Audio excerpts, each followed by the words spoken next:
कहते हैं कि जब कोई माँ अपने बच्चे को जन्म देती है तो उस बच्चे के साथ साथ भी माँ का दोबारा जन्म होता है। आज की कहानी भी कुछ ऐसी ही। आज की कहानी में जब एक 15 साल की लड़की प्रेग्नेंट हो जाती है तो सबकी नज़रों से अपने आप को 9 महीने तक छुपा के रखती है। जब वक्त आता है बच्चे को जन्म देने का तो यूट्यूब के सहारे अपनी डिलीवरी खुद से करवाती है और जन्म लेने वाले नवजात बच्चे के साथ ऐसे घटिया कृत्यों को अंजाम देती है जिसे सुनकर आपका भी कलेजा कांप उठेगा। आदाब, नमस्कार। आप देख रहे हैं द रियल स्टोरी और मैं हूं आपके साथ जुनैद अनवर। आज की जो सच्ची घटना सुनाने जा रहा हूं, दरअसल ये घटना है नागपुर का एक इलाका पड़ता है अंबाझरी।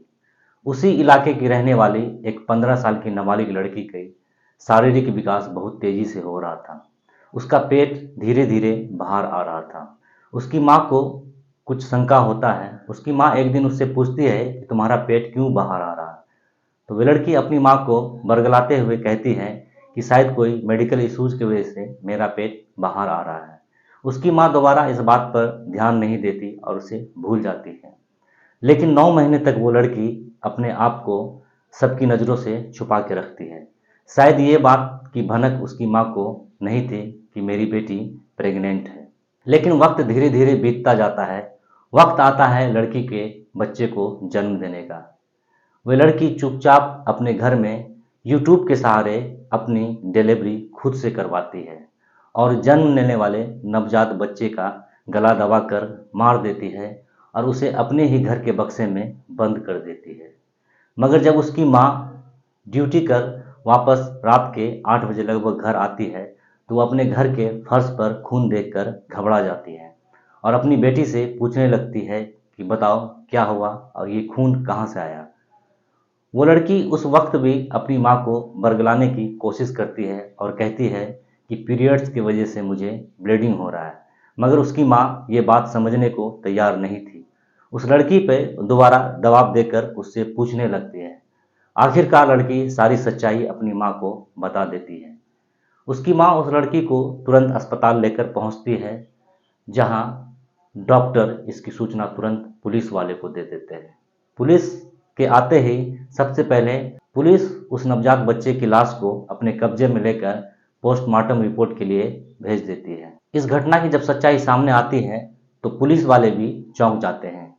इस घटना से लगभग 1 साल पहले उस लड़की की मुलाकात इंस्टाग्राम पर एक ठाकुर नाम के व्यक्ति से हुई थी और वो एक फेक आईडी थी। वो लड़का इतना चतुर था कि उस लड़की से इंस्टाग्राम पर पहले धीरे धीरे चैट करता है और इंस्टाग्राम पे ही उससे ऑडियो कॉल बात भी करता है। उस लड़की की माँ मॉल में जॉब करती थी, इसलिए लड़की पूरा दिन अपने घर पर अकेले रहती थी। इसलिए उस लड़के से घंटों घंटा बात किया करती थी। वो लड़का धीरे धीरे जब उस लड़की को अपनी गिरफ्त में फंसा लेता है तो उससे मिलने आने लगता है। जब वो लड़का उस लड़की से घर मिलने आता है तो उसके साथ कई बार शारीरिक संबंध भी बनाता है। वो लड़का इतना चतुर था, ना तो उस लड़की को अपना नंबर देता है, ना ही फोटो और ना ही कोई एड्रेस। जब उस लड़के को ये भनक लग जाती है कि ये लड़की प्रेग्नेंट है तो वो लड़का आना बंद कर देता है, उस लड़की से बातचीत भी करना बंद कर देता है। पुलिस उस लड़के के खिलाफ पॉक्सो एक्ट के तहत मुकदमा तो दर्ज कर लेती है, लेकिन सबसे बड़ा चैलेंज ये है कि आखिर उस लड़के तक पहुंचा कैसे जाए। ना तो उस लड़के का कोई मोबाइल नंबर है और ना ही कोई फोटो और ना कोई एड्रेस। पुलिस उस लड़के की तलाशी लगातार कर रही है। इधर उस बच्चे का पोस्टमार्टम रिपोर्ट आने के बाद पुलिस उस 15 साल की नाबालिग लड़की पर हत्या का मुकदमा दर्ज कर लेती है। इस घटना में अगर उस लड़की की माँ थोड़ी भी चतुराई दिखाती और अपनी बेटी से पूछताछ करती, ध्यान रखती, तो आज अंजाम ये नहीं होता। इस घटना में जितनी गलती उस नाबालिग लड़की की है उतनी ही गलती उसकी माँ की भी है। इस कहानी में फिलहाल इतना ही। इस घटना को लेकर आप क्या सोचते हैं कमेंट्स करके जरूर बताइएगा।